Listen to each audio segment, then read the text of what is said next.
ಓಂ ಶಾಂತಿ. ಇಂದಿನ ಪರಮಾತ್ಮನ ಮಹಾವಾಕ್ಯ ಮುರುಳಿ ದಿನಾಂಕ 12/9/2025. ಬಾಪ್ತಾದ ಮಧುಬನ. ಮಧುರ ಮಕ್ಕಳೇ, ಯೋಗವೇ ನಿಮ್ಮ ಈ ಶಿಕ್ಷಣಕ್ಕೆ ಸಂಪೂರ್ಣ ಆಧಾರ ಆಗಿದೆ. ಯೋಗದ ಮೂಲಕ ಆತ್ಮ ಪವಿತ್ರ ಆಗುತ್ತದೆ. ಯೋಗದ ಮೂಲಕ ವಿಕರ್ಮ ವಿನಾಶ ಆಗುತ್ತದೆ. ಇಂದಿನ ಪ್ರಶ್ನೆ ಆಗಿದೆ, ಕೆಲವು ಮಕ್ಕಳು ಪರಮಾತ್ಮ ತಂದೆಗೆ ಮಕ್ಕಳಾಗಿ ಪುನಃ ಪರಮಾತ್ಮ ತಂದೆಯ ಕೈಯನ್ನು ಬಿಟ್ಟು ಬಿಡುತ್ತಾರೆ. ತಂದೆಗೆ ಮಕ್ಕಳಾಗಿ ತಂದೆಯ ಕೈಯನ್ನು ಬಿಡಲು ಕಾರಣ ಏನಾಗಿದೆ? ಪರಮಾತ್ಮ ತಂದೆಯನ್ನು ಸಂಪೂರ್ಣವಾಗಿ ಗುರುತಿಸದೇ ಇರುವ ಕಾರಣ ತಂದೆಯ ಕೈಯನ್ನು ಬಿಟ್ಟು ಬಿಡುತ್ತಾರೆ. ಸಂಪೂರ್ಣ ನಿಶ್ಚಯ ಬುದ್ಧಿ ಉಳ್ಳವರಾಗದೇ ಇರುವ ಕಾರಣ ಪರಮಾತ್ಮ ತಂದೆಗೆ ಮಕ್ಕಳಾಗಿ 8 ವರ್ಷ ಆದ ನಂತರ ಅಥವಾ 10 ವರ್ಷ ಆದ ನಂತರ ಪುನಃ ಪರಮಾತ್ಮ ತಂದೆಗೆ ಡೈವರ್ಸ್ ಅನ್ನು ಕೊಟ್ಟು ಬಿಡುತ್ತಾರೆ. ಅಂದರೆ ತಂದೆಯ ಕೈಯನ್ನು ಬಿಟ್ಟು ಬಿಡುತ್ತಾರೆ. ಯಾರು ತಂದೆಯ ಕೈಯನ್ನು ಬಿಡುತ್ತಾರೋ ಅವರು ಪದಭ್ರಷ್ಟರಾಗುತ್ತಾರೆ. ಸೆಕೆಂಡ್ ಪಾಯಿಂಟ್, ದೃಷ್ಟಿ ಅಪವಿತ್ರ ಆಗುವ ಕಾರಣ ಮಾಯೆಯ ಗ್ರಹಚಾರ ಅವರ ಜೀವನದಲ್ಲಿ ಬರುತ್ತದೆ. ಅವರ ಸ್ಥಿತಿ ಏರುಪೇರಿನಲ್ಲಿ ಬರುತ್ತಿರುತ್ತದೆ. ಯಾವಾಗ ಮಾಯೆಯ ಗ್ರಹಚಾರ ಬರುತ್ತದೆಯೋ ಆಗ ಸ್ಥಿತಿ ಏರುಪೇರಾಗುತ್ತದೆ. ಆಗಲೂ ಕೂಡ ಶಿಕ್ಷಣವನ್ನು ಕಲಿಯುವುದನ್ನು ಬಿಟ್ಟು ಬಿಡುತ್ತಾರೆ. ಓಂ ಶಾಂತಿ. ಆತ್ಮಿಕ ಮಕ್ಕಳಿಗೆ ಆತ್ಮಿಕ ತಂದೆ ತಿಳಿಸುತ್ತಿದ್ದಾರೆ. ಈಗ ನಿಮಗೆ ಗೊತ್ತಿದೆ, ನಾವೆಲ್ಲರೂ ಆತ್ಮಿಕ ಬೇಹದ್ದಿನ ತಂದೆಗೆ ಮಕ್ಕಳಾಗಿದ್ದೇವೆ. ಇವರಿಗೆ ಬಾಪ್ತಾದ ಎಂದು ಕರೆಯಲಾಗುತ್ತದೆ. ಶಿವ ತಂದೆ ಮತ್ತು ಬ್ರಹ್ಮ ತಂದೆಯನ್ನು ಸೇರಿಸಿ ಬಾಪ್ತಾದ ಎಂದು ಕರೆಯಲಾಗುತ್ತದೆ. ಹೇಗೆ ನೀವು ಆತ್ಮಿಕ ಮಕ್ಕಳಾಗಿದ್ದೀರೋ ಅದೇ ರೀತಿ ಈ ಬ್ರಹ್ಮ ತಂದೆ ಕೂಡ ಆತ್ಮಿಕ ಮಗು ಆಗಿದ್ದಾರೆ. ಈ ಬ್ರಹ್ಮ ತಂದೆ ಕೂಡ ಶಿವ ತಂದೆಗೆ ಆತ್ಮಿಕ ಮಗ ಆಗಿದ್ದಾರೆ. ಶಿವ ತಂದೆಗೂ ಅವಶ್ಯವಾಗಿ ರಥ ಅಂತೂ ಬೇಕು ತಾನೆ. ಆದ್ದರಿಂದ ಹೇಗೆ ಆತ್ಮರಾದ ನಿಮಗೆ ಕರ್ಮವನ್ನು ಮಾಡುವುದಕ್ಕೋಸ್ಕರ ಕರ್ಮೇಂದ್ರಿಯ ಸಿಕ್ಕಿದೆ, ಅದೇ ರೀತಿ ಶಿವ ತಂದೆಗೂ ಕೂಡ ಕಾರ್ಯವನ್ನು ಮಾಡಲು ಈ ರಥ ಸಿಕ್ಕಿದೆ. ಏಕೆಂದರೆ ಇದು ಕರ್ಮ ಕ್ಷೇತ್ರ ಆಗಿದೆ. ಇಲ್ಲಿ ಕರ್ಮವನ್ನು ಮಾಡಬೇಕಾಗುತ್ತದೆ. ಇನ್ನು ಪರಮಧಾಮ ಮನೆಯಾಗಿದೆ. ಮನೆಯಾದಂತಹ ಪರಮಧಾಮದಲ್ಲಿ ಆತ್ಮರು ನಿವಾಸವನ್ನು ಮಾಡುತ್ತಾರೆ. ನಮ್ಮ ಮನೆ ಶಾಂತಿಧಾಮ ಆಗಿದೆ ಎಂದು ಆತ್ಮ ಅರ್ಥ ಮಾಡಿಕೊಂಡಿದೆ. ಆ ಶಾಂತಿಧಾಮದಲ್ಲಿ ಈ ಆಟ ನಡೆಯುವುದಿಲ್ಲ. ಅಂದರೆ ಶಾಂತಿಧಾಮದಲ್ಲಿ ನಾಟಕ ನಡೆಯುವುದಿಲ್ಲ. ಏಕೆಂದರೆ ಶಾಂತಿಧಾಮದಲ್ಲಿ ಸೃಷ್ಟಿಗೆ ಬೆಳಕನ್ನು ಕೊಡುವಂತಹ ಲೈಟ್ಗಳು ಇರುವುದಿಲ್ಲ, ದೀಪಗಳು ಇರುವುದಿಲ್ಲ. ಶಾಂತಿಧಾಮದಲ್ಲಿ ಕೇವಲ ಆತ್ಮರು ಮಾತ್ರ ಇರುತ್ತಾರೆ. ಪಾತ್ರವನ್ನು ಅಭಿನಯ ಮಾಡುವುದಕ್ಕೋಸ್ಕರ ನೀವು ಈ ಸೃಷ್ಟಿಗೆ ಬರುತ್ತೀರಾ. ಇದು ಬೇಹದ್ದಿನ ನಾಟಕ ಆಗಿದೆ ಅನ್ನುವ ಜ್ಞಾನ ನಿಮ್ಮ ಬುದ್ಧಿಯಲ್ಲಿ ಇದೆ. ಎಷ್ಟೆಲ್ಲಾ ಜನ ಪಾತ್ರಧಾರಿಗಳು ಇದ್ದಾರೋ ಆ ಎಲ್ಲಾ ಪಾತ್ರಧಾರಿಗಳ ಪಾತ್ರವನ್ನು ಆದಿಯಿಂದ ಹಿಡಿದು ಅಂತ್ಯದವರೆಗೂ ಮಕ್ಕಳಾದ ನೀವು ನಂಬರ್ ವಾರ್ ಪುರುಷಾರ್ಥದ ಅನುಸಾರ ಅರ್ಥ ಮಾಡಿಕೊಂಡಿದ್ದೀರಾ. ಈ ಮಾತನ್ನು ಜಗತ್ತಿನಲ್ಲಿರುವ ಯಾವ ಸಾಧು ಸಂತರೂ ಕೂಡ ಅರ್ಥ ಮಾಡಿಕೊಂಡಿಲ್ಲ. ಇಲ್ಲಿ ನಾವು ಬೇಹದ್ದಿನ ತಂದೆಗೆ ಮಕ್ಕಳಾಗಿದ್ದೇವೆ. ಇಲ್ಲಿ ಮಕ್ಕಳಾದ ನಾವು ಬೇಹದ್ದಿನ ತಂದೆಯ ಬಳಿ ಕುಳಿತಿದ್ದೇವೆ. ಈಗ ನಾವು ವಾಪಸ್ ಮನೆಗೆ ಹೋಗಬೇಕು. ಅದಕ್ಕೋಸ್ಕರ ಆತ್ಮನಾದ ನಾನು ಅವಶ್ಯವಾಗಿ ಪವಿತ್ರ ಆತ್ಮ ಆಗಬೇಕು. ಎಂದೂ ಈ ರೀತಿ ತಿಳಿದುಕೊಳ್ಳಬೇಡಿ, ಈ ಶರೀರ ಕೂಡ ಇಲ್ಲೇ ಪಾವನ ಆಗಬೇಕು ಅಥವಾ ಈ ಶರೀರ ಇಲ್ಲೇ ಪಾವನ ಆಗುತ್ತದೆ ಎಂದು ತಿಳಿದುಕೊಳ್ಳಬೇಡಿ. ಇಲ್ಲ, ಆತ್ಮ ಪವಿತ್ರ ಆಗುತ್ತದೆ. ಯಾವಾಗ ಪಂಚತತ್ವ ಸತೋ ಪ್ರಧಾನ ಆಗಿರುತ್ತದೆಯೋ ಆಗ ಪವಿತ್ರ ಶರೀರ ತಯಾರಾಗುತ್ತದೆ. ಈಗ ಆತ್ಮರಾದ ನೀವು ಪುರುಷಾರ್ಥವನ್ನು ಮಾಡಿ ಪಾವನರಾಗುತ್ತಿದ್ದೀರಾ. ಸತ್ಯಯುಗದಲ್ಲಿ ಆತ್ಮ ಮತ್ತು ಶರೀರ ಎರಡೂ ಪವಿತ್ರ ಆಗಿರುತ್ತದೆ. ಈ ಕಲಿಯುಗದಲ್ಲಿ ಆತ್ಮ ಮತ್ತು ಶರೀರ ಪವಿತ್ರ ಆಗಿಲ್ಲ. ಈಗ ಆತ್ಮ ಪವಿತ್ರ ಆಗುತ್ತದೆ. ನಂತರ ಆತ್ಮ ಈ ಹಳೆಯ ಶರೀರವನ್ನು ತ್ಯಾಗ ಮಾಡುತ್ತದೆ. ನಂತರ ಪುನಃ ಹೊಸ ತತ್ವದ ಮೂಲಕ ಹೊಸ ಶರೀರ ತಯಾರಾಗುತ್ತದೆ. ನಿಮಗೆ ಗೊತ್ತಿದೆ, ಆತ್ಮರಾದ ನಾವು ಬೇಹದ್ದಿನ ತಂದೆಯನ್ನು ನೆನಪು ಮಾಡುತ್ತೇವೆ. ನಾವು ಬೇಹದ್ದಿನ ತಂದೆಯನ್ನು ನೆನಪು ಮಾಡುತ್ತಿದ್ದೇವೋ ಅಥವಾ ನೆನಪು ಮಾಡುತ್ತಿಲ್ಲವೋ ಎಂದು ನಿಮಗೆ ಗೊತ್ತಿದೆ. ಇಲ್ಲಿ ಪ್ರತಿಯೊಬ್ಬರೂ ಸ್ವಯಂ ಅನ್ನು ಕೇಳಿಕೊಳ್ಳಬೇಕು. ಯೋಗವೇ ಈ ಶಿಕ್ಷಣಕ್ಕೆ ಸಂಪೂರ್ಣ ಆಧಾರ ಆಗಿದೆ. ಜ್ಞಾನದ ಶಿಕ್ಷಣ ಸಹಜ ಆಗಿದೆ. ಈ ಸೃಷ್ಟಿ ಚಕ್ರ ಹೇಗೆ ತಿರುಗುತ್ತದೆ ಅನ್ನುವುದು ನಿಮಗೆ ಅರ್ಥ ಆಗಿದೆ. ಮುಖ್ಯ ಮಾತು ಅಂದರೆ ನೆನಪಿನ ಯಾತ್ರೆ ಆಗಿದೆ. ಈ ನೆನಪಿನ ಯಾತ್ರೆ ಆಂತರ್ಯದಲ್ಲಿ ಗುಪ್ತ ರೂಪದಲ್ಲಿ ಮಾಡುವಂತಹ ಯಾತ್ರೆ ಆಗಿದೆ. ನೆನಪಿನ ಯಾತ್ರೆ ಗುಪ್ತ ಆಗಿದೆ. ನೆನಪಿನ ಯಾತ್ರೆ ಯಾರಿಗೂ ಕಾಣಿಸುವುದಿಲ್ಲ. ನೀವು ನೆನಪಿನ ಯಾತ್ರೆಯನ್ನು ಮಾಡುತ್ತಿದ್ದೀರಾ ಅನ್ನುವುದು ಯಾರಿಗೂ ಗೊತ್ತಾಗುವುದಿಲ್ಲ. ಇವರು ಪರಮಾತ್ಮ ತಂದೆಯನ್ನು ಬಹಳಷ್ಟು ನೆನಪು ಮಾಡುತ್ತಾರೆ, ಇಂಥವರು ತಂದೆಯನ್ನು ಕಡಿಮೆ ನೆನಪು ಮಾಡುತ್ತಾರೆ ಎಂದು ತಂದೆ ಹೇಳುವುದಿಲ್ಲ. ಇನ್ನು ಜ್ಞಾನದ ಬಗ್ಗೆ ತಂದೆ ತಿಳಿಸುತ್ತಾರೆ. ಜ್ಞಾನದಲ್ಲಿ ಇವರು ಬಹಳ ತೀಕ್ಷ್ಣವಾಗಿ ಮುಂದೆ ಇದ್ದಾರೆ. ನೆನಪು ಯಾರಿಗೂ ಕಾಣಿಸುವುದಿಲ್ಲ. ಯಾರು ಎಷ್ಟು ನೆನಪನ್ನು ಮಾಡುತ್ತಿದ್ದಾರೆ ಅನ್ನುವುದು ಯಾರಿಗೂ ಸ್ವಲ್ಪ ಕೂಡ ಕಾಣಿಸುವುದಿಲ್ಲ. ಜ್ಞಾನವನ್ನು ಮುಖದಿಂದ ಹೇಳಲಾಗುತ್ತದೆ, ಬಾಯಿಯ ಮೂಲಕ ಜ್ಞಾನವನ್ನು ಹೇಳಬೇಕಾಗುತ್ತದೆ. ಈ ನೆನಪು ಅಜಪ ಜಪ ಆಗಿದೆ. ನೆನಪು ಅಂತ್ಯ ಇಲ್ಲದಂತಹ ಜಪ ಆಗಿದೆ. ಜಪ ಅನ್ನುವ ಶಬ್ದ ಭಕ್ತಿ ಮಾರ್ಗದ ಶಬ್ದ ಆಗಿದೆ. ಜಪ ಅಂದರೆ ಯಾರದ್ದೋ ಹೆಸರನ್ನು ಜಪ ಮಾಡುವುದು, ಅಂದರೆ ಯಾರದ್ದೋ ಹೆಸರನ್ನು ನೆನಪು ಮಾಡಿಕೊಳ್ಳುವುದು. ಇಲ್ಲಿ ಆತ್ಮರಾದ ನೀವು ನಿಮ್ಮ ತಂದೆಯನ್ನು ನೆನಪು ಮಾಡಬೇಕು. ನಿಮಗೆ ಗೊತ್ತಿದೆ, ನಾವು ಪರಮಾತ್ಮ ತಂದೆಯನ್ನು ನೆನಪು ಮಾಡುತ್ತಾ ಪವಿತ್ರ ಆತ್ಮರಾಗುತ್ತಾ ಆಗುತ್ತಾ ಮುಕ್ತಿಧಾಮ ಅಂದರೆ ಶಾಂತಿಧಾಮಕ್ಕೆ ಹೋಗಿ ತಲುಪುತ್ತೇವೆ. ಎಂದೂ ಈ ರೀತಿ ತಿಳಿದುಕೊಳ್ಳಬೇಡಿ, ನಾನು ಪವಿತ್ರ ಆಗಿ ಈ ನಾಟಕ ಚಕ್ರದಿಂದಲೇ ಮುಕ್ತ ಆಗುತ್ತೇನೆ ಎಂದು ತಿಳಿದುಕೊಳ್ಳಬೇಡಿ. ಮುಕ್ತಿಯ ಅರ್ಥ ಅಂದರೆ ನೀವು ದುಃಖದಿಂದ ಮುಕ್ತ ಆಗುತ್ತೀರಾ, ಶಾಂತಿಧಾಮಕ್ಕೆ ಹೋಗಿ ನಂತರ ನೀವು ಸುಖಧಾಮದಲ್ಲಿ ಬರುತ್ತೀರಾ. ಯಾರು ಪವಿತ್ರರಾಗುತ್ತಾರೋ ಅವರೇ ಸುಖವನ್ನು ಅನುಭವ ಮಾಡುತ್ತಾರೆ. ಅಪವಿತ್ರ ಮನುಷ್ಯರು ಪವಿತ್ರ ಆತ್ಮರ ಸೇವೆಯನ್ನು ಮಾಡುತ್ತಾರೆ.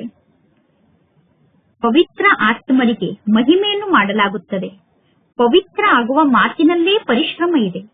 ಕಣ್ಣು ಬಹಳಷ್ಟು ಮೋಸವನ್ನು ಮಾಡುತ್ತದೆ. ಕಣ್ಣು ಮೋಸವನ್ನು ಮಾಡಿದಾಗ ಮಕ್ಕಳು ಕೆಳಗಡೆ ಬಿದ್ದು ಬಿಡುತ್ತಾರೆ. ಎಲ್ಲರೂ ಏರುಪೇರಿನಲ್ಲಂತೂ ಬರಲೇಬೇಕು. ಎಲ್ಲರ ಜೀವನದಲ್ಲೂ ಗ್ರಹಚಾರ ಬರುತ್ತದೆ. ಬಲೆ ಪರಮಾತ್ಮ ತಂದೆ ತಿಳಿಸುತ್ತಾರೆ, ಮಕ್ಕಳಾದ ನೀವು ಕೂಡ ಅನ್ಯರಿಗೆ ಜ್ಞಾನವನ್ನು ತಿಳಿಸಬಹುದು ಎಂದು. ಆದರೆ ಮಕ್ಕಳು ಪುನಃ ಹೇಳುತ್ತಾರೆ, ಜ್ಞಾನವನ್ನು ಹೇಳುವುದಕ್ಕೋಸ್ಕರ ಗುರು ಆದಂತಹ ಮಾತೆಯರು ನಮಗೆ ಬೇಕು. ಏಕೆಂದರೆ ಈಗ ಮಾತೆಯರು ಗುರು ಆಗುವಂತಹ ಸಿಸ್ಟಮ್ ನಡೆಯುತ್ತದೆ. ಮೊದಲು ಪಿತಾಗಳು ಗುರು ಆಗುವಂತಹ ಸಿಸ್ಟಮ್ ಇತ್ತು. ಈಗ ಮೊಟ್ಟ ಮೊದಲು ಪರಮಾತ್ಮ ತಂದೆ ಬಂದು ಮಾತೆಯರಿಗೆ ಕಳಶವನ್ನು ನೀಡುತ್ತಾರೆ. ಈಗ ಮೊದಲನೇದಾಗಿ ಮಾತೆಯರಿಗೆ ಜ್ಞಾನದ ಕಳಶ ಸಿಗುತ್ತದೆ. ಇಲ್ಲಿ ಮೆಜಾರಿಟಿ ಸಂಖ್ಯೆಯಲ್ಲಿ ಮಾತೆಯರು ಇದ್ದಾರೆ. ಕುಮಾರಿಯರು ಪವಿತ್ರರಾಗುವುದಕ್ಕೋಸ್ಕರ ರಾಖಿಯನ್ನು ಕಟ್ಟಿಸಿಕೊಳ್ಳುತ್ತಾರೆ. ಭಗವಂತ ತಂದೆ ತಿಳಿಸುತ್ತಾರೆ, ಕಾಮ ವಿಕಾರ ಮಹಾಶತ್ರು ಆಗಿದೆ. ಈ ಕಾಮ ವಿಕಾರದ ಮೇಲೆ ವಿಜಯವನ್ನು ಪಡೆದುಕೊಳ್ಳಿ. ರಕ್ಷಾ ಬಂಧನದ ಹಬ್ಬ ಪವಿತ್ರತೆಯ ಸಂಕೇತ ಆಗಿದೆ. ಜಗತ್ತಿನ ಜನ ರಾಖಿಯನ್ನು ಕಟ್ಟಿಕೊಳ್ಳುತ್ತಾರೆ, ಆದರೆ ಅವರು ಪವಿತ್ರರಾಗುವುದಿಲ್ಲ. ಜಗತ್ತಿನ ಜನ ಕಟ್ಟಿಕೊಳ್ಳುವ ರಾಖಿ ಕೃತಕ ರಾಖಿಯಾಗಿದೆ, ಆರ್ಟಿಫಿಷಿಯಲ್ ರಾಖಿಯಾಗಿದೆ. ಪವಿತ್ರರಾಗುವಂತಹ ಜ್ಞಾನ ಅವರಲ್ಲಿ ಇಲ್ಲ. ರಾಖಿಯನ್ನು ಕಟ್ಟಿ ಅನ್ಯರನ್ನು ಪವಿತ್ರರನ್ನಾಗಿ ಮಾಡಬೇಕು ಅನ್ನುವ ಜ್ಞಾನ ಜನರ ಬಳಿ ಇಲ್ಲ. ಈಗ ನೀವು ಕೂಡ ರಾಖಿಯನ್ನು ಕಟ್ಟುತ್ತೀರಾ.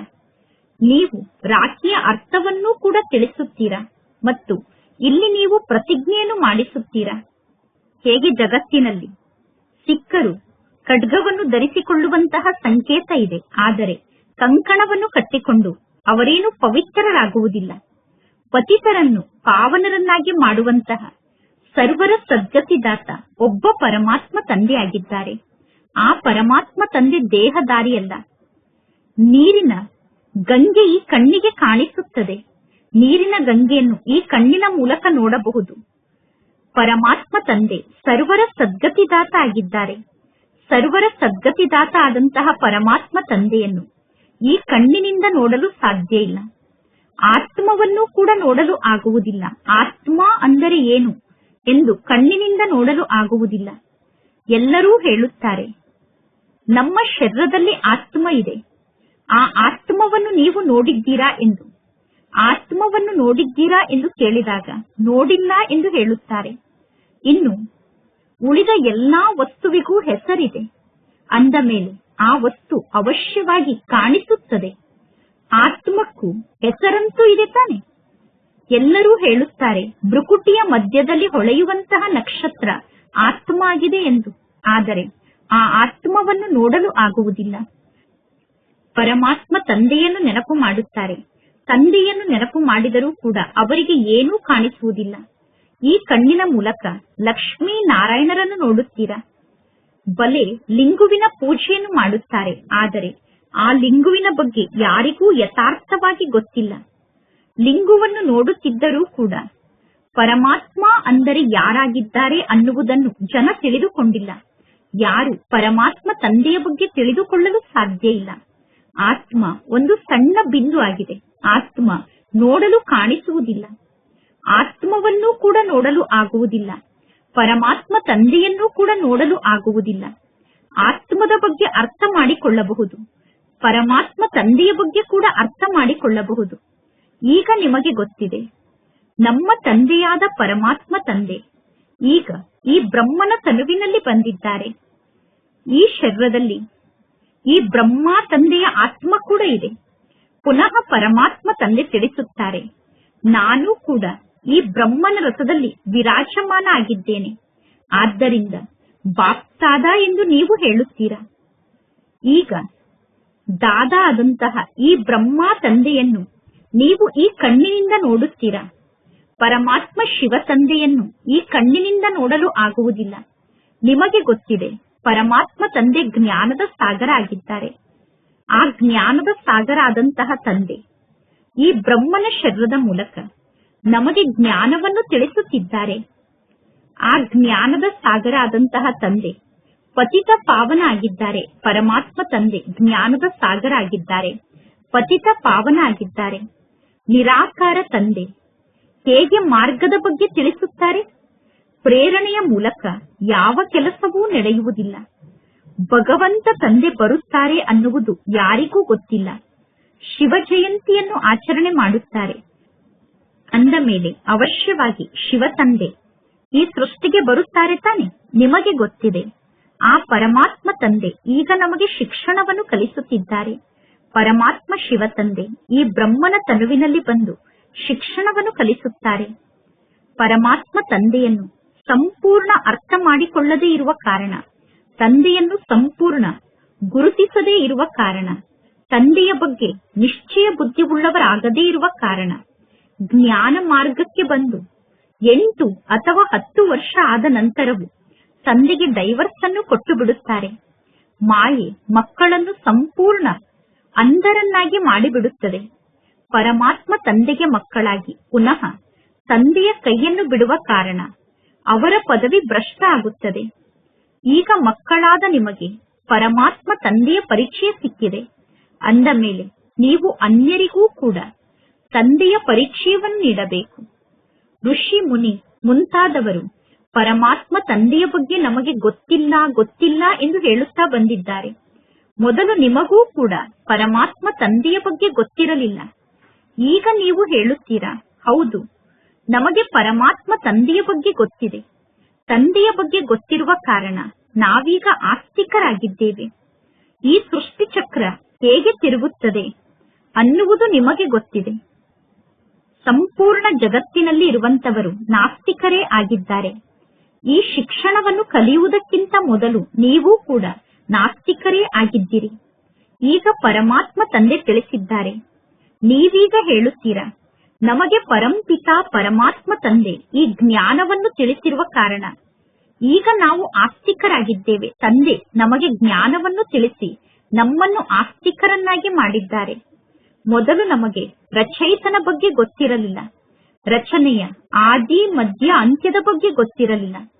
ಪರಮಾತ್ಮ ತಂದೆ ರಚಯಿತ ಆಗಿದ್ದಾರೆ. ಪರಮಾತ್ಮ ತಂದೆ ಸಂಗಮ ಯುಗದಲ್ಲಿ ಬಂದು ಹೊಸ ಜಗತ್ತನ್ನು ಸ್ಥಾಪನೆ ಮಾಡುತ್ತಾರೆ. ಮತ್ತು ಹಳೆಯ ಜಗತ್ತಿನ ವಿನಾಶವನ್ನು ಮಾಡಿಸುತ್ತಾರೆ. ಹಳೆಯ ಜಗತ್ತಿನ ವಿನಾಶವನ್ನು ಮಾಡಿಸುವುದಕ್ಕೋಸ್ಕರ ಈ ಮಹಾಭಾರತ ಯುದ್ಧ ಕೂಡ ನಡೆಯುತ್ತದೆ. ಇದರ ಬಗ್ಗೆ ಎಲ್ಲರೂ ತಿಳಿದುಕೊಂಡಿದ್ದಾರೆ. ಮಹಾಭಾರತ ಯುದ್ಧದ ಸಮಯದಲ್ಲಿ ಅಲ್ಲಿ ಶ್ರೀಕೃಷ್ಣ ಇದ್ದರು ಎಂದು. ಈಗ ನಿಮಗೆ ಗೊತ್ತಿದೆ, ಯುದ್ಧದ ಸಮಯದಲ್ಲಿ ನಿರಾಕಾರ ತಂದೆ ಇದ್ದರು. ಆ ತಂದೆಯನ್ನು ನೋಡಲು ಆಗುವುದಿಲ್ಲ. ಶ್ರೀಕೃಷ್ಣನ ಚಿತ್ರ ಇದೆ ಅಂದ ಮೇಲೆ ಕೃಷ್ಣನನ್ನು ನೋಡಬಹುದು. ಶಿವ ತಂದೆಯನ್ನು ನೋಡಲು ಆಗುವುದಿಲ್ಲ. ಶ್ರೀಕೃಷ್ಣ ಸತ್ಯುಗದ ರಾಜಕುಮಾರ ಆಗಿದ್ದಾರೆ. ಸತ್ಯುಗದ ಶ್ರೀಕೃಷ್ಣ ಅದೇ ಶಾರೀರಿಕ ಚಿತ್ರದಲ್ಲಿ ಪುನಃ ಕಲಿಯುಗದಲ್ಲಿ ಇರಲು ಸಾಧ್ಯ ಇಲ್ಲ. ಶ್ರೀಕೃಷ್ಣ ಯಾವಾಗ ಬಂದರು, ಹೇಗೆ ಬಂದರು ಅನ್ನುವುದು ಯಾರಿಗೂ ಗೊತ್ತಿಲ್ಲ. ಶ್ರೀಕೃಷ್ಣನನ್ನು ಕಂಸನ ಜೈಲಿನಲ್ಲಿ ತೋರಿಸುತ್ತಾರೆ. ಕಂಸ ಸತ್ಯಯುಗದಲ್ಲಿ ಇರುತ್ತಾರೇನು? ಸತ್ಯಯುಗದಲ್ಲಿ ಕಂಸ ಇರಲು ಹೇಗೆ ಸಾಧ್ಯ? ಕಂಸನಿಗೆ ಅಸುರ ಎಂದು ಕರೆಯಲಾಗುತ್ತದೆ. ಈ ಸಮಯದಲ್ಲಿ ಇಡೀ ಜಗತ್ತಿನ ಜನ ಅಸುರಿ ಸಂಪ್ರದಾಯದವರಾಗಿದ್ದಾರೆ. ಒಬ್ಬರು ಇನ್ನೊಬ್ಬರನ್ನು ಸಾಯಿಸುತ್ತಿರುತ್ತಾರೆ, ಒಬ್ಬರು ಇನ್ನೊಬ್ಬರಿಗೆ ಹೊಡೆಯುತ್ತಿರುತ್ತಾರೆ. ಮೊದಲು ದೈವಿ ಜಗತ್ತಿತ್ತು ಅನ್ನುವುದನ್ನು ಎಲ್ಲರೂ ಮರೆತು ಬಿಟ್ಟಿದ್ದಾರೆ. ಈಶ್ವರಿಯ ದೈವಿ ಜಗತ್ತನ್ನು ಈಶ್ವರ ತಂದೆ ಸ್ಥಾಪನೆ ಮಾಡಿದ್ದರು. ನಂಬರ್ ವಾರ್ ಪುರುಷಾರ್ಥದ ಅನುಸಾರ ಈ ಜ್ಞಾನ ಈಗ ನಿಮ್ಮ ಬುದ್ಧಿಯಲ್ಲಿ ಇದೆ. ನೀವೀಗ ಈಶ್ವರನ ಪರಿವಾರದವರಾಗಿದ್ದೀರಾ. ನಂತರ ನೀವು ಸತ್ಯಯುಗದಲ್ಲಿ ದೈವಿ ಪರಿವಾರದವರಾಗುತ್ತೀರಾ. ಈಗ ಈಶ್ವರ ತಂದೆ ನಿಮ್ಮನ್ನು ಸ್ವರ್ಗದ ದೇವಿ ದೇವತೆಯಾಗಲು ಯೋಗ್ಯರನ್ನಾಗಿ ಮಾಡುತ್ತಿದ್ದಾರೆ. ಪರಮಾತ್ಮ ತಂದೆ ಶಿಕ್ಷಣವನ್ನು ಕಲಿಸುತ್ತಿದ್ದಾರೆ. ಈ ಸಂಗಮ ಯುಗದ ಬಗ್ಗೆ ಯಾರಿಗೂ ಗೊತ್ತಿಲ್ಲ. ಯಾವ ಶಾಸ್ತ್ರದಲ್ಲೂ ಕೂಡ ಪುರುಷೋತ್ತಮ ಯುಗದ ಮಾತು ಇಲ್ಲ. ಪುರುಷೋತ್ತಮ ಯುಗ ಅಂದರೆ ಅಲ್ಲಿ ಪುರುಷೋತ್ತಮರಾಗಬೇಕಾಗುತ್ತದೆ. ಸತ್ಯುಗಕ್ಕೆ ಪುರುಷೋತ್ತಮ ಯುಗ ಎಂದು ಕರೆಯಲಾಗುತ್ತದೆ. ಈ ಸಮಯದಲ್ಲಿ ಮನುಷ್ಯರು ಪುರುಷೋತ್ತಮರಲ್ಲ. ಅಂದ ಮೇಲೆ ಈ ಕಲಿಯುಗದಲ್ಲಿ ಇರುವಂತಹ ಮನುಷ್ಯರಿಗೆ ಕನಿಷ್ಠ ಮನುಷ್ಯರು ತಮೋ ಪ್ರಧಾನರು ಎಂದು ಕರೆಯಲಾಗುತ್ತದೆ. ಈ ಎಲ್ಲಾ ಜ್ಞಾನದ ಮಾತನ್ನು ಬ್ರಾಹ್ಮಣ ಮಕ್ಕಳಾದ ನಿಮ್ಮನ್ನು ಬಿಟ್ಟು ಬೇರೆ ಯಾರೂ ಅರ್ಥ ಮಾಡಿಕೊಳ್ಳಲು ಸಾಧ್ಯ ಇಲ್ಲ. ಪರಮಾತ್ಮ ತಂದೆ ತಿಳಿಸುತ್ತಾರೆ, ಈಗ ಈ ಜಗತ್ತು ಅಸುರಿ ಜಗತ್ತಾಗಿದೆ, ಭ್ರಷ್ಟಾಚಾರಿ ಜಗತ್ತಾಗಿದೆ. ಸತ್ಯಯುಗದಲ್ಲಿ ಎಂದೂ ಇಂತಹ ವಾತಾವರಣ ಇರುವುದಿಲ್ಲ. ಸತ್ಯಯುಗದಲ್ಲಿ ಶ್ರೇಷ್ಠಾಚಾರಿ ಜಗತ್ತಿತ್ತು. ಶ್ರೇಷ್ಠಾಚಾರಿ ದೇವತೆಗಳ ಚಿತ್ರ ಕೂಡ ಇದೆ. ಅವಶ್ಯವಾಗಿ ಶ್ರೇಷ್ಠಾಚಾರಿ ಜಗತ್ತಿಗೆ ಈ ಲಕ್ಷ್ಮೀನಾರಾಯಣರು ಮಾಲೀಕರಾಗಿದ್ದರು. ಭಾರತದಲ್ಲೇ ರಾಜರು ಇದ್ದು ಹೋಗಿದ್ದಾರೆ. ಆ ರಾಜರ ಪೂಜೆಯನ್ನು ಮಾಡಲಾಗುತ್ತದೆ. ಪೂಜ್ಯ ಪವಿತ್ರ ಆತ್ಮರು ಭಾರತದಲ್ಲೇ ಇದ್ದರು. ನಂತರ ಅವರೇ ಪುನಃ ಪೂಜಾರಿಗಳಾದರು. ಭಕ್ತಿ ಮಾರ್ಗಕ್ಕೆ ಪೂಜಾರಿತನದ ಮಾರ್ಗ ಎಂದು ಕರೆಯಲಾಗುತ್ತದೆ. ಜ್ಞಾನ ಮಾರ್ಗಕ್ಕೆ ಪೂಜ್ಯರಾಗುವಂತಹ ಮಾರ್ಗ ಎಂದು ಕರೆಯಲಾಗುತ್ತದೆ. ಪೂಜ್ಯರಿಂದ ಪೂಜಾರಿಗಳು, ಪೂಜಾರಿಗಳಿಂದ ಪೂಜ್ಯರು ಹೇಗೆ ಆಗುತ್ತೀರಾ ಅನ್ನುವುದು ಈಗ ನಿಮಗೆ ಗೊತ್ತಿದೆ. ಈ ಜಗತ್ತಿನಲ್ಲಿ ಈಗ ಒಬ್ಬರೂ ಕೂಡ ಪೂಜ್ಯರು ಇರಲು ಸಾಧ್ಯ ಇಲ್ಲ ಅನ್ನುವುದೂ ಕೂಡ ನಿಮಗೆ ಗೊತ್ತಿದೆ. ಪೂಜ್ಯ ಎಂದು ಒಬ್ಬ ಪರಂಪಿತ ಪರಮಾತ್ಮ ತಂದೆಗೆ ಕರೆಯಲಾಗುತ್ತದೆ ಮತ್ತು ದೇವತೆಗಳಿಗೂ ಕೂಡ ಪೂಜ್ಯರು ಎಂದು ಕರೆಯಲಾಗುತ್ತದೆ. ಪರಂಪಿತ ಪರಮಾತ್ಮ ತಂದೆ ಸರ್ವರಿಗೂ ಪೂಜ್ಯ ಆಗಿದ್ದಾರೆ. ಸರ್ವ ಧರ್ಮದವರು ಪರಮಾತ್ಮ ತಂದೆಯ ಪೂಜೆಯನ್ನು ಮಾಡುತ್ತಾರೆ. ಪರಮಾತ್ಮ ತಂದೆಯ ಜನ್ಮದ ಬಗ್ಗೆ ಭಾರತದಲ್ಲೇ ಗಾಯನವನ್ನು ಮಾಡಲಾಗುತ್ತದೆ. ಶಿವ ಜಯಂತಿಯನ್ನು ಇಲ್ಲಿ ಆಚರಣೆ ಮಾಡುತ್ತೀರಾ ತಾನೆ? ಆದರೆ ಈ ಸಮಯದ ಮನುಷ್ಯರಿಗೆ ಯಾವ ಮಾತಿನ ಬಗ್ಗೆಯೂ ಸ್ವಲ್ಪ ಕೂಡ ಗೊತ್ತಿಲ್ಲ. ಪರಮಾತ್ಮ ಶಿವ ತಂದೆ ಭಾರತದಲ್ಲೇ ಜನ್ಮವನ್ನು ಪಡೆದುಕೊಳ್ಳುತ್ತಾರೆ ಅನ್ನುವುದು ಮನುಷ್ಯರಿಗೆ ಸ್ವಲ್ಪ ಕೂಡ ಗೊತ್ತಿಲ್ಲ. ವರ್ತಮಾನ ಸಮಯದಲ್ಲಿ ಶಿವ ಜಯಂತಿಯ ದಿನದಂದು ರಜೆಯನ್ನೂ ಕೂಡ ನೀಡುವುದಿಲ್ಲ. ಪರಮಾತ್ಮ ಶಿವ ತಂದೆಯ ಜನ್ಮದಿನ ಆದಂತಹ ಶಿವ ಜಯಂತಿಯ ದಿನದಂದು ಹಾಲಿಡೆಯನ್ನೂ ಕೂಡ ನೀಡುವುದಿಲ್ಲ. ಜಯಂತಿಯನ್ನು ನೀವು ಬೇಕಾದರೆ ಆಚರಣೆ ಮಾಡಿ, ಬೇಡದಿದ್ದರೆ ಬಿಡಿ, ನಿಮ್ಮ ಇಷ್ಟ ಎಂದು ಹೇಳುತ್ತಾರೆ. ಅಫಿಷಿಯಲ್ ರೂಪದಲ್ಲಿ ಶಿವ ಜಯಂತಿಗೆ ರಜೆಯನ್ನು ಕೊಡುವುದಿಲ್ಲ. ಯಾರು ಶಿವ ಜಯಂತಿಗೆ ಮಾನ್ಯತೆಯನ್ನು ಕೊಡುವುದಿಲ್ಲವೋ ಅಂತವರು ಶಿವರಾತ್ರಿಯ ದಿನದಂದೂ ಕೂಡ ಕೆಲಸಕ್ಕೆ ಹೋಗುತ್ತಾರೆ. ಜಗತ್ತಿನಲ್ಲಿ ಬಹಳಷ್ಟು ಧರ್ಮ ಇದೆ. ಸತ್ಯಯುಗದಲ್ಲಿ ಇಂತಹ ಮಾತು ಇರುವುದಿಲ್ಲ. ಸತ್ಯಯುಗದಲ್ಲಿ ಇಂತಹ ವಾತಾವರಣ ಇರುವುದಿಲ್ಲ. ಸತ್ಯಯುಗ ಹೊಸ ಜಗತ್ತಾಗಿದೆ. ಹೊಸ ಜಗತ್ತಿನಲ್ಲಿ ಒಂದೇ ಧರ್ಮ ಇರುತ್ತದೆ. ಸತ್ಯಯುಗದಲ್ಲಿ ಇರುವಂತಹ ದೇವತೆಗಳಿಗೆ ನಮ್ಮ ರಾಜ್ಯ ಮುಗಿದ ನಂತರ ಚಂದ್ರವಂಶಿಗಳ ರಾಜ್ಯ ಇರುತ್ತದೆ ಅನ್ನುವುದೂ ಕೂಡ ಗೊತ್ತಿಲ್ಲ. ಈಗ ನಿಮಗೆ ಈ ಎಲ್ಲಾ ಮಾತಿನ ಬಗ್ಗೆ ಗೊತ್ತಾಗಿದೆ. ಈ ಎಲ್ಲಾ ದೇವತೆಗಳು ಮೊದಲು ಇದ್ದು ಹೋಗಿದ್ದಾರೆ. ಸತ್ಯಯುಗದಲ್ಲಿ ನೀವೇ ಇರುತ್ತೀರಾ. ಅಂದ ಮೇಲೆ ಪುನಃ ಸತ್ಯಯುಗದಲ್ಲಿ ನೀವು ಯಾವ ಹಿಂದಿನ ಮಾತನ್ನು ನೆನಪು ಮಾಡಿಕೊಳ್ಳುತ್ತೀರಾ? ಸತ್ಯಯುಗಕ್ಕಿಂತ ಮೊದಲು ಕಲಿಯುಗ ಇತ್ತು. ಅಂದ ಮೇಲೆ ಸತ್ಯಯುಗದಲ್ಲಿ ಕಲಿಯುಗದ ಮಾತನ್ನು ನೆನಪು ಮಾಡಿಕೊಳ್ಳುತ್ತೀರೇನು? ಕಲಿಯುಗದ ಇತಿಹಾಸ ಮತ್ತು ಭೂಗೋಳವನ್ನು ಕೇಳುವುದರಿಂದ ಏನು ಲಾಭ ಆಗುತ್ತದೆ? ಏನೂ ಲಾಭ ಆಗುವುದಿಲ್ಲ. ಈಗ ನಿಮಗೆ ಗೊತ್ತಿದೆ, ನಾವು ಪರಮಾತ್ಮ ಶಿವತಂದೆಯ ಬಳಿ ಕುಳಿತಿದ್ದೇವೆ. ಪರಮಾತ್ಮ ಶಿವತಂದೆ ತಂದೆಯಾಗಿದ್ದಾರೆ, ಟೀಚರ್ ಆಗಿದ್ದಾರೆ, ಸದ್ಗುರು ಕೂಡ ಆಗಿದ್ದಾರೆ. ಸರ್ವರಿಗೂ ಸದ್ಗತಿಯನ್ನು ನೀಡಲು ತಂದೆ ಬಂದಿದ್ದಾರೆ. ಎಲ್ಲಾ ಆತ್ಮರನ್ನು ತಂದೆ ವಾಪಸ್ ಜೊತೆಗೆ ಕರೆದುಕೊಂಡು ಹೋಗುತ್ತಾರೆ. ಮನುಷ್ಯರು ದೇಹಾಭಿಮಾನಕ್ಕೆ ವಶಾಗಿ ಹೇಳುತ್ತಾರೆ, ಎಲ್ಲವೂ ಮಣ್ಣು ಪಾಲಾಗುತ್ತದೆ ಎಂದು. ಆದರೆ ಆತ್ಮ ವಾಪಸ್ ಮನೆಗೆ ಹೋಗುತ್ತದೆ ಅನ್ನುವುದು ಜಗತ್ತಿನ ಜನರಿಗೆ ಗೊತ್ತಿಲ್ಲ. ಇನ್ನು ಈ ಶರೀರ ಮಣ್ಣಿನಿಂದ ತಯಾರಾಗಿದೆ. ಅಂದ ಮೇಲೆ ಈ ಹಳೆಯ ಶರೀರ ಸಮಾಪ್ತಿಯಾಗುತ್ತದೆ. ಆತ್ಮರಾದ ನಾವು ಒಂದು ಶರೀರವನ್ನು ತ್ಯಾಗ ಮಾಡಿ ಇನ್ನೊಂದು ಶರೀರವನ್ನು ಧಾರಣೆ ಮಾಡಿಕೊಳ್ಳುತ್ತೇವೆ. ಈ ಜಗತ್ತಿನಲ್ಲಿ ಇದು ನಮ್ಮ ಅಂತಿಮ ಜನ್ಮ ಆಗಿದೆ. ಎಲ್ಲರೂ ಪತಿತರಾಗಿದ್ದಾರೆ. ಸದಾ ಯಾರೂ ಪಾವನರಾಗಿ ಇರಲು ಸಾಧ್ಯ ಇಲ್ಲ. ಸತೋ ಪ್ರಧಾನರಿಂದ ಸತೋ ರಜೋ ತಮೋ ಸ್ಥಿತಿಯನ್ನು ತಲುಪುತ್ತಾರೆ. ಜಗತ್ತಿನ ಜನ ಹೇಳುತ್ತಾರೆ, ಎಲ್ಲವೂ ಈಶ್ವರನ ರೂಪ ಆಗಿದೆ.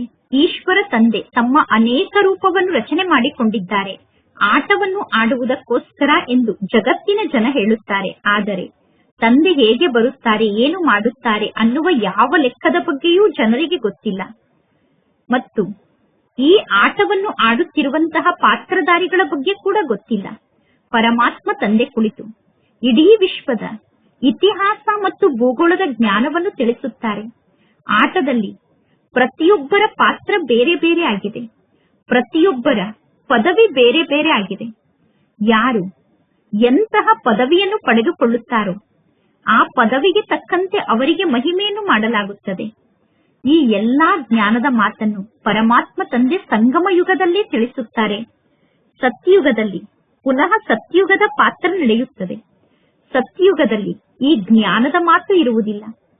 ಈಗ ನಿಮ್ಮ ಬುದ್ಧಿಯಲ್ಲಿ ಸೃಷ್ಟಿ ಚಕ್ರದ ಜ್ಞಾನ ತಿರುಗುತ್ತಿರುತ್ತದೆ.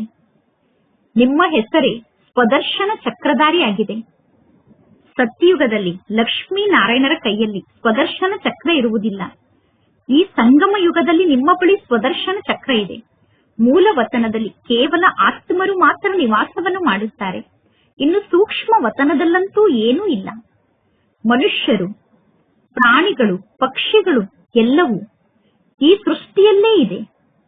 ಸತ್ಯಯುಗದಲ್ಲಿ ನವಿಲು ಮುಂತಾದದ್ದನ್ನು ತೋರಿಸುತ್ತಾರೆ. ಆದರೆ ಎಂದೂ ಕೂಡ ಸತ್ಯಯುಗದಲ್ಲಿ ನವಿಲು ಗರಿಯನ್ನು ತೆಗೆದುಕೊಂಡು ಧರಿಸಿಕೊಳ್ಳುತ್ತಾರೆ ಎಂದು ತಿಳಿದುಕೊಳ್ಳಬೇಡಿ. ನವಿಲಿನ ಗರಿಯನ್ನು ತೆಗೆದುಕೊಂಡು ನವಿಲಿನ ಗರಿಯನ್ನು ಧರಿಸಿಕೊಳ್ಳಲು ಸತ್ಯಯುಗದಲ್ಲಿ ನವಿಲಿಗೂ ಕೂಡ ದುಃಖವನ್ನು ನೀಡುವುದಿಲ್ಲ. ಈ ರೀತಿ ಕೂಡ ತಿಳಿದುಕೊಳ್ಳಬೇಡಿ. ನವಿಲ ಗರಿ ಕೆಳಗಡೆ ಬಿದ್ದಿರುತ್ತದೆ.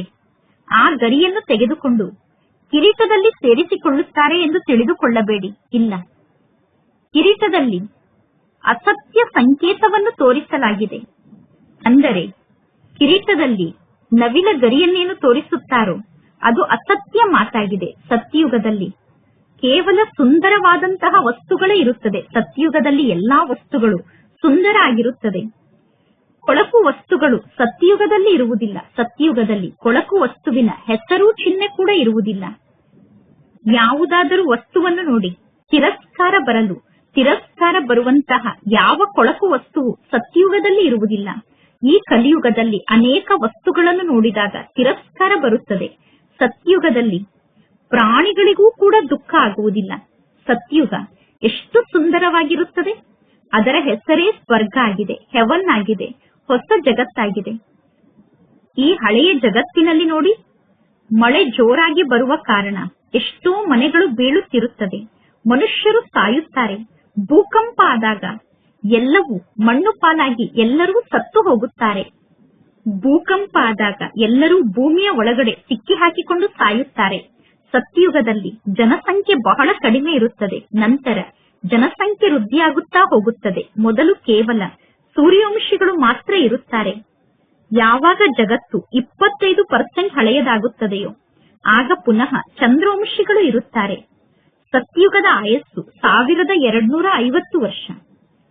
ಸತ್ಯುಗ 100% ಹೊಸ ಜಗತ್ತಾಗಿದೆ. ಅಲ್ಲಿ ದೇವಿ ದೇವತೆಗಳು ರಾಜ್ಯವನ್ನು ಆಳುತ್ತಾರೆ. ನಿಮ್ಮಲ್ಲೂ ಕೂಡ ಅನೇಕರು ಈ ಜ್ಞಾನದ ಮಾತನ್ನು ಮರೆತು ಬಿಟ್ಟಿದ್ದಾರೆ. ಸತ್ಯುಗದ ರಾಜಧಾನಿ ಸ್ಥಾಪನೆ ಆಗಲೇಬೇಕು. ಈಗ ನೀವು ಹಾರ್ಟ್ ಫೇಲ್ ಆಗಬಾರದು. ಇದು ಪುರುಷಾರ್ಥದ ಮಾತಾಗಿದೆ. ಪರಮಾತ್ಮ ತಂದೆ ಎಲ್ಲಾ ಮಕ್ಕಳ ಮೂಲಕ ಒಂದೇ ಸಮಾನ ಪುರುಷಾರ್ಥವನ್ನು ಮಾಡಿಸುತ್ತಾರೆ. ಈಗ ನೀವು ನಿಮಗೋಸ್ಕರ ವಿಶ್ವವನ್ನು ಸ್ವರ್ಗವನ್ನಾಗಿ ಮಾಡಿಕೊಳ್ಳುತ್ತಿದ್ದೀರಾ.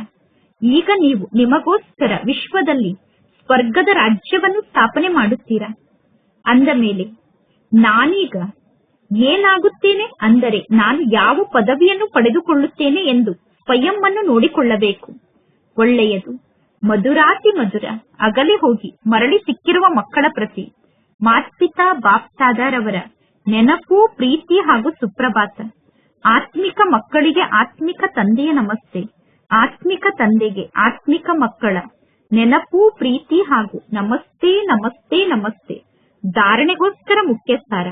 ಫಸ್ಟ್ ಪಾಯಿಂಟ್, ಈ ಪುರುಷೋತ್ತಮ ಯುಗದಲ್ಲಿ ಸ್ವರ್ಗದ ದೇವಿ ದೇವತೆ ಆಗುವುದಕ್ಕೋಸ್ಕರ ಶಿಕ್ಷಣವನ್ನು ಕಲಿತು ಸ್ವಯಂ ಅನ್ನು ಯೋಗ್ಯನನ್ನಾಗಿ ಮಾಡಿಕೊಳ್ಳಬೇಕು. ಪುರುಷಾರ್ಥದಲ್ಲಿ ಹಾರ್ಟ್ ಫೇಲ್ ಆಗಬಾರದು, ಅಂದರೆ ಪುರುಷಾರ್ಥವನ್ನು ಮಾಡುವ ಮಾತಿನಲ್ಲಿ ಬೇಸರಕ್ಕೊಳಗಾಗಬಾರದು. ಸೆಕೆಂಡ್ ಪಾಯಿಂಟ್, ಈ ಬೇಹದ್ದಿನ ಆಟದಲ್ಲಿ ಪ್ರತಿಯೊಬ್ಬ ಪಾತ್ರಧಾರಿಯ ಪಾತ್ರ ಮತ್ತು ಪದವಿ ಬೇರೆ ಬೇರೆ ಆಗಿದೆ. ಯಾರಿಗೆ ಎಂತಹ ಪದವಿ ಸಿಕ್ಕಿರುತ್ತದೆಯೋ ಆ ಪದವಿಗೆ ತಕ್ಕಂತೆ ಅವರಿಗೆ ಗೌರವ ಸಿಗುತ್ತದೆ. ಅಂದರೆ ಎಷ್ಟು ದೊಡ್ಡ ಪದವಿಯನ್ನು ಪಡೆದುಕೊಂಡಿರುತ್ತಾರೋ ಅಷ್ಟು ಜಾಸ್ತಿ ಗೌರವ ಸಿಗುತ್ತದೆ. ಈ ಎಲ್ಲಾ ಮಾತಿನ ರಹಸ್ಯವನ್ನು ಅರ್ಥ ಮಾಡಿಕೊಂಡು ವಿಶ್ವದ ಇತಿಹಾಸ ಮತ್ತು ಭೂಗೋಳವನ್ನು ಸ್ಮರಣೆ ಮಾಡುತ್ತಾ ಸ್ವದರ್ಶನ ಚಕ್ರಧಾರಿಗಳಾಗಬೇಕು. ಇಂದಿನ ವರದಾನ ಆಗಿದೆ ಪರಮಾತ್ಮ ತಂದೆಯ ಪ್ರತಿಯೊಂದು ಶ್ರೀಮತವನ್ನು ಪಾಲನೆ ಮಾಡುವಂತಹ ಸತ್ಯ ಸ್ನೇಹಿಗಳು, ಪ್ರಿಯತಮೆಯರೂ ಆಗಿ ಯಾರೆಲ್ಲ ಮಕ್ಕಳು ಸದಾ ಒಬ್ಬ ತಂದೆಯ ಸ್ನೇಹದಲ್ಲಿ ಲವಲೀನ ಆಗಿರುತ್ತಾರೋ ಅವರಿಗೆ ತಂದೆಯ ಪ್ರತಿಯೊಂದು ಮಾತು ಪ್ರಿಯ ಎಂದು ಅನುಭವ ಆಗುತ್ತದೆ. ಅವರ ಮನಸ್ಸಿನ ಎಲ್ಲಾ ಪ್ರಶ್ನೆಗಳೂ ಸಮಾಪ್ತಿಯಾಗುತ್ತದೆ. ಬ್ರಾಹ್ಮಣ ಜನ್ಮದ ಫೌಂಡೇಶನ್ನೇ ಸ್ನೇಹ ಆಗಿದೆ. ಯಾರು ಸ್ನೇಹಿ ಆದಂತಹ ಪ್ರಿಯತಮೆ ಆತ್ಮರಾಗಿದ್ದಾರೋ, ಯಾರು ಸ್ನೇಹಿ ಆತ್ಮರಾಗಿದ್ದಾರೋ, ಪರಮಾತ್ಮನ ಪ್ರಿಯತಮೆಯರಾಗಿದ್ದಾರೋ ಅವರಿಗೆ ತಂದೆಯ ಶ್ರೀಮತದ ಪಾಲನೆಯನ್ನು ಮಾಡುವುದು ಕಷ್ಟ ಎಂದು ಅನುಭವ ಆಗುವುದಿಲ್ಲ. ತಂದೆಯ ಬಗ್ಗೆ ಸ್ನೇಹ ಇರುವ ಕಾರಣ ಪರಮಾತ್ಮ ತಂದೆ ಏನನ್ನು ಹೇಳುತ್ತಿದ್ದಾರೋ ಅದನ್ನು ನನಗೋಸ್ಕರ ಹೇಳುತ್ತಿದ್ದಾರೆ ಅಂದ ಮೇಲೆ ತಂದೆ ಹೇಳಿದಂತೆ ನಾನೇ ಮಾಡಿ ತೋರಿಸಬೇಕು ಅನ್ನುವ ಉತ್ಸಾಹ ಅವರಿಗೆ ಇರುತ್ತದೆ. ಸ್ನೇಹಿ ಆತ್ಮರ ಮನಸ್ಸು ದೊಡ್ಡ ಮನಸ್ಸಾಗಿರುತ್ತದೆ. ಆದ್ದರಿಂದ ಸ್ನೇಹಿ ಆತ್ಮರಿಗೆ ದೊಡ್ಡ ಮಾತು ಕೂಡ ಸಣ್ಣ ಮಾತು ಎಂದು ಅನುಭವ ಆಗುತ್ತದೆ. ಇಂದಿನ ಸ್ಲೋಗನ್ ಆಗಿದೆ, ಯಾವುದಾದರೂ ಒಂದು ಮಾತಿನಲ್ಲಿ ನೋವಿನ ಅನುಭವವನ್ನು ಮಾಡುವುದೂ ಕೂಡ ಫೇಲ್ ಆಗುವಂತಹ ಆತ್ಮರ ಸಂಕೇತ ಆಗಿದೆ. ಯಾವುದಾದರೂ ಮಾತಿನಲ್ಲಿ ದುಃಖ ಅಥವಾ ನೋವಿನ ಅನುಭವ ಆಗುತ್ತಿದೆ ಅಂದರೆ ಇದು ಕೂಡ ನೀವು ಫೇಲ್ ಆಗುವಂತಹ ಮಾತಿನ ಸಂಕೇತ ಆಗಿದೆ. ಇಂದಿನ ಅವ್ಯಕ್ತ ಸೂಚನೆ ಆಗಿದೆ. ಈಗ ಆಸಕ್ತಿಯ ಅಗ್ನಿಯನ್ನು ಪ್ರಜ್ವಲಿತಗೊಳಿಸಿಕೊಂಡು ಯೋಗವನ್ನು ಜ್ವಾಲಾ ಸ್ವರೂಪದ ಯೋಗವನ್ನಾಗಿ ಮಾಡಿಕೊಳ್ಳಿ. ಜ್ವಾಲಾ ಸ್ವರೂಪದ ಸ್ಥಿತಿಯ ಅನುಭವವನ್ನು ಮಾಡುವುದಕ್ಕೋಸ್ಕರ ನಿರಂತರ ನಿಮ್ಮ ನೆನಪಿನ ಜ್ವಾಲೆ ಪ್ರಜ್ವಲಿತ ಆಗಿರಬೇಕು. ನೆನಪಿನ ಜ್ವಾಲೆಯನ್ನು ಪ್ರಜ್ವಲಿತವಾಗಿ ಇಟ್ಟುಕೊಳ್ಳುವುದಕ್ಕೋಸ್ಕರ ಸದಾ ಸಹಜ ವಿಧಿ ಅಂದರೆ ಸದಾ ಸ್ವಯಂ ಅನ್ನು ಸಾರಥಿ ಎಂದು ತಿಳಿದುಕೊಳ್ಳಿ ಮತ್ತು ಸಾಕ್ಷಿ ಎಂದು ತಿಳಿದುಕೊಂಡು ನಡೆಯಿರಿ. ಆತ್ಮ ಈ ರಥದಲ್ಲಿ ಸಾರಥಿಯಾಗಿದೆ. ಅನ್ನುವ ಸ್ಮೃತಿ ಸ್ವತಃ ಈ ರಥದಿಂದ ಭಿನ್ನರನ್ನಾಗಿ ಮಾಡುತ್ತದೆ, ಅಥವಾ ಎಲ್ಲಾ ಪ್ರಕಾರದ ದೇಹಾಭಿಮಾನದಿಂದ ಭಿನ್ನರನ್ನಾಗಿ ಮಾಡುತ್ತದೆ. ಸ್ವಯಂ ಅನ್ನು ಸಾರಥಿ ಎಂದು ತಿಳಿದುಕೊಳ್ಳುವುದರಿಂದ ಸರ್ವ ಕರ್ಮೇಂದ್ರಿಯಗಳು ನಮ್ಮ ನಿಯಂತ್ರಣದಲ್ಲಿ ಇರುತ್ತದೆ. ಸೂಕ್ಷ್ಮ ಶಕ್ತಿಯಾದಂತಹ ಮನಸ್ಸು, ಬುದ್ಧಿ, ಸಂಸ್ಕಾರ ಕೂಡ ನಮ್ಮ ಆರ್ಡರ್ನಂತೆ ಕಾರ್ಯವನ್ನು ಮಾಡುತ್ತದೆ. ಒಳ್ಳೆಯದು. ಓಂ ಶಾಂತಿ.